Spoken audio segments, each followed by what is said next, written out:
Alors nos impressions sur l'île Maurice. Alors faut savoir que l'île Maurice c'est un peu le pays surprise pendant ce tour du monde parce que c'était pas du tout prévu quand on a préparé notre voyage.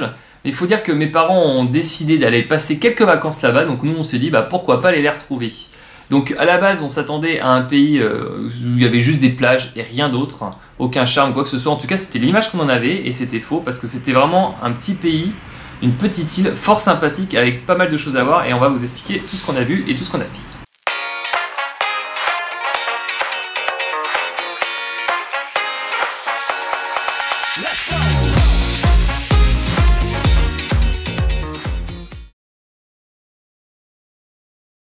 Alors au niveau du climat, donc nous on n'a pas eu le choix de la période hein, bien sûr, donc on a suivi les parents de Léo. Du coup on était en mars, il faut savoir que mars c'est la pire période pour aller à l'île Maurice. Normalement. Parce que c'est la période des typhons où il pleut, enfin voilà, c'est vraiment pas la période recommandée. Donc on a un petit peu peur en y allant quand même. Même si apparemment depuis plusieurs années ils n'avaient pas eu de pluie, ils n'avaient pas eu de mauvais temps, donc bon on était un petit peu rassurés mais pas trop non plus, donc on attendait un peu de voir. Et finalement, à part les 2 premiers jours et le soir où on est parti, où il a vraiment pas fait très beau, le reste de notre semaine, il a fait vraiment super beau. On a eu que du soleil, que du beau temps. Donc on a été alors soit très chanceux, soit c'est... je sais pas. Alors il semblerait que ça fait 10 ans qu'ils n'ont pas eu de cyclone et de typhon et tout tous les mauvais présages que réserve la météo. Donc ils sont un peu préservés depuis plusieurs années. Donc nous on était encore chanceux, on n'a pas eu d'épisode comme ça non plus. Faut savoir que quand il pleut, c'est comme dans la plupart des îles, hein, quand il pleut très fort, mais ça dure jamais longtemps. Voilà, c'est un petit peu déconcertant d'ailleurs parce que en 5 minutes chrono, même pas, tu peux passer du grand soleil à la pluie ou de la pluie au grand soleil. Donc du coup c'est un petit peu déconcertant. Faut savoir que comme dans les climats tropicaux, il fait très très chaud, le soleil est vraiment agressif, hein, donc faut bien se protéger, etc. Et il fait très humide aussi. Alors juste une petite note qu'on fait pas d'habitude, mais pour venir à l'île Maurice, donc évidemment faut prendre l'avion parce que je pense qu'en bateau c'est possible, ça va être un peu plus compliqué et la plupart des gens prennent l'avion en venant de France, donc ça coûte excessivement cher. Et nous on a eu la chance et c'est pourquoi d'ailleurs on a rejoint nos parents, c'est qu'il y a une nouvelle ligne AirAsia, la fameuse compagnie low cost, qui a ouvert une ligne donc de Kuala Lumpur, donc c'était beaucoup plus facile pour nous de les rejoindre et forcément qui dit low cost dit des prix assez avantageux. Et c'est pour ça qu'on est allé à l'île Maurice. Donc on a fait cette petite note dans les transports. Mais sinon on va vous parler vraiment des transports donc dans l'île. Alors il faut savoir que le bus est quand même assez développé. Il n'y a pas énormément de routes, mais il y a énormément de bus. Donc c'est pas très cher. C'est assez facile pour s'orienter parce que comme il n'y a pas de route, forcément le bus il va dans soit à gauche, soit à droite. Donc ça c'était plutôt bien. Il y a aussi le taxi. Alors là par contre le taxi, attention, ça coûte très cher, c'est les prix parisiens. On avait l'impression d'être à Paris, c'est-à-dire pour faire 1 heure de taxi, fallait compter 60 € minimum. Donc là on était un peu déconcertés. Nous on avait voulu louer une petite voiture parce que la voiture c'est entre 30 et 40 € par jour. Mais mes parents avaient préféré, parce que eux c'était leurs vacances, ils n'avaient pas envie de se prendre la tête à conduire, ils avaient préféré donc qu'on prenne un taxi. Donc il faut savoir que les taxis, on peut pas les négocier, c'est très difficile. Non, ça se négocie pas. Ça se négocie pas. J'ai essayé de l'avoir au téléphone, à lui faire ma technique asiatique, etc. Rien voulu entendre, donc non, c'est impossible de négocier les taxis. Alors en plus, la particularité à l'île Maurice, contrairement en Asie, c'est vrai que d'habitude, plus t'es de personnes dans un taxi ou dans un véhicule, moins ça va te coûter cher parce que tu divises en fonction du nombre de personnes. À l'île Maurice, c'est différent. Si t'es 2 personnes, tu paieras le prix pour 2 personnes. Si t'es 4, tu paieras le prix pour 4 personnes. Donc en fait ça sert à rien de blinder le taxi parce que tu paieras plus cher que si t'étais que 2 finalement. Donc nous ça nous a un petit peu déconcerté parce que d'habitude on négocie sur un véhicule et plus on est moins on paye cher. Ici c'était pas du tout ça la question en fait. Ce qui est pratique, et ça c'est la plupart du temps sur les îles c'est à peu près pareil, c'est que le stop se fait vachement bien. Donc ça nous est arrivé de faire un peu de stop. Alors il y en a qui prennent en stop et qui nous demandent de l'argent. Alors ils nous demandent pas grand chose, des fois le prix du bus, donc ça évite d'attendre le bus. Et puis il y en a d'autres, ils ont le cœur sur la main et ils nous prennent en stop gratuitement. Et ça c'est plutôt cool, c'est l'ambiance des îles qui veut ça. Alors on s'est pas renseigné sur la location de scooter, en tout cas on n'a pas vu énormément de roues sur l'île. Mais peut-être que ça va être moins cher que la voiture. Mais nous on était 4 donc on s'est pas posé la question. Alors pour la nourriture, comme sur la plupart des îles, on mange pas mal de poissons. Par contre on a été un petit peu déçus parce que c'est souvent du poisson qui est congelé, notamment au restaurant. Donc après ça c'est un peu le fléau dans pas mal d'îles finalement. Quand tu commandes du poisson, tu t'attends à du poisson frais parce qu'il y a la mer juste à côté. Mais non, c'est du poisson congelé. Donc voilà. Sinon on a été un petit peu étonnés, on s'y attendait pas parce qu'en fait là-bas ils mangent pas mal de plats d'origine un peu indienne. Donc avec des biryani, donc les biryani c'est un petit peu le poulet, le riz avec des épices etc. Le plat typique que tu manges chez ton resto indien du coin. Moi je m'attendais pas du tout à trouver ces inspirations là à l'île Maurice. Tu peux aussi trouver donc tout ce qui est crêpes un petit peu indiennes, donc c'est un petit peu épicé quand même, hein, mais sinon tu retrouves aussi les inspirations un peu créoles, donc avec le plat typique, le rougail, hein, donc moi je déteste, hein, c'est à base de tomates, mais voilà, tu trouves aussi des plats un petit peu typiques créoles. Tu trouves aussi pas mal de fritures, donc avec des trucs un peu genre beignets, fritures, que pareil, moi je raffole pas trop des fritures, mais voilà, c'est un petit peu ce qu'on mange un petit peu là-bas. Sinon, en ce qui concerne la viande, donc tu en trouves, mais comme ça pas mal dit, c'est très cher, et elle est congelée encore une fois, hein, dans la plupart des supermarchés, la viande était congelée. Sinon, tu trouves pas mal de fruits, de légumes frais, ça y a pas de souci, et ils sont très bons. Nous, on a fait pas mal de boui-boui, de gargotes, où tu manges pour 3 €, donc essentiellement des plats d'origine un peu indienne. Donc c'est pas cher, c'est plutôt bon. Et à contrario, on a aussi fait quelques restos. Alors là, c'est plutôt autour de 10 € par personne. Mais on a plutôt été déçus, ça fait plus resto à touristes avec le fameux poisson congelé et tout. En bord de mer. Ouais, donc nous on a préféré en tout cas les petites gargotes. Et ben hyper accueillants les Mauriciens. Franchement, on a été très bien accueillis. Alors déjà, ça nous a fait bizarre parce qu'ils parlaient français. C'est peut-être pour ça qu'on a trouvé qu'ils étaient hyper accueillants. C'était peut-être plus facile pour nous au niveau de la barrière de la langue. Après avoir parlé autre que français pendant plusieurs mois, ça nous a fait beaucoup de bien. Non, ils sont très souriants. Vraiment, franchement, ils nous mettent bien à l'aise. On a pas mal parlé avec eux. C'est vraiment... De toute façon, l'île Maurice, c'est une terre d'accueil. Hein, donc, on retrouve plusieurs religions. On sent qu'ils arrivent vraiment à bien vivre avec toutes leurs religions sur une petite île qu'est l'île Maurice. Donc, franchement, les Mauriciens, on a beaucoup aimé leur accueil. On a été encore une fois assez étonnés, c'est vrai qu'on s'attendait à trouver une destination où il y avait que la plage, hein. C'est aussi ce qu'on connaît de l'île Maurice, les belles plages, les resorts, etc.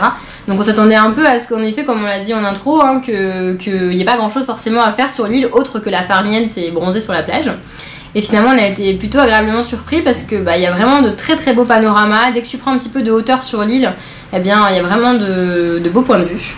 Il y a pas mal de cascades aussi, il y a moyen de faire de belles randonnées si tu aimes la randonnée. Il y a aussi pas mal de champs de canne à sucre un peu partout. Il y a aussi des petits musées sympathiques aussi à visiter un peu à droite à gauche. Maurice, ce n'est pas que la plage. Il faut savoir que le tourisme sur l'île Maurice, c'est un peu du tourisme de luxe. On n'a pas du tout croisé de backpackers, on n'a pas du tout croisé de voyageurs individuels ou en sac à dos au bord de la route. Par contre, des resorts, il y en a beaucoup, des couples, il y en a beaucoup, parce que c'est quand même une destination un peu lune de miel, pas mal de familles, pas mal d'étrangers européens. Donc c'est pas une destination pas chère, c'est peut-être pour ça qu'on n'a pas trouvé beaucoup de backpackers.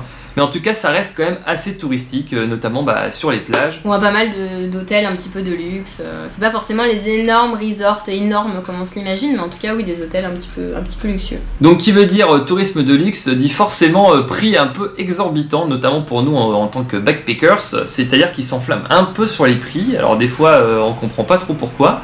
Mais on a compris ensuite pourquoi. C'est comme les gens qui viennent sur l'île Maurice sont blindés de thunes, et forcément ils négocient pas comme nous, on négocie dans les pays asiatiques. Donc le petit bracelet qu'on peut normalement avoir pour 1 € qui vend de 8 €, autant vous dire que quand il faut le négocier, c'est un peu compliqué, ils comprennent pas comment ça tu négocies mon prix. Moi d'habitude je le vends en américain plein aux as pour 20 €, pourquoi tu veux mon bracelet à 2 €? Donc ça nous a un peu déconcerté, mais c'est comme ça, c'est une destination assez luxueuse, donc forcément les gens là-bas en profitent un petit peu. Et c'est sûrement aussi pour ça que tu peux pas négocier pareil, les taxis, c'est qu'ils doivent être habitués à ce que les gens disent ok, et hop, paye.